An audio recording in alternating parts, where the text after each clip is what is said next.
ఒక చిన్న గ్రామంలో ఓ వృద్ధుడు ప్రతిరోజూ ఎంతో శ్రమతో మట్టిపాత్రలు తయారు చేసేవాడు.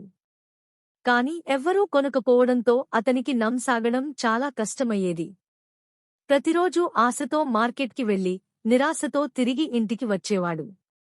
ఒకరోజు చాలా బాధతో దేవుణ్ణి ప్రార్థించాడు.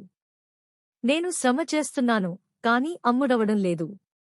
దయచేసి నాకు సహాయం చేయండి అని కోరాడు. దేవుడు అతని నిజమైన కష్టాన్ని చూసి ఒక బంగారు కుండ ఇచ్చాడు. ఆ కుండను ఉపయోగించి వృద్ధుడు తన గ్రామస్తులకు సహాయం చేయడం ప్రారంభించాడు. ఎవరికి ఆహారం కావాలి, ఎవరికి డబ్బు అవసరం, ఎవరికి నీరు కావాలో అందరికీ ఆ కుండతో మేలు చేసేవాడు. అతని మంచి స్వభావం చూసి గ్రామంలోని ప్రతి ఒక్కరూ అతని పాత్రలను కొనడం మొదలుపెట్టారు. చివరికి అతని జీవితం మారిపోయింది. Please subscribe my channel.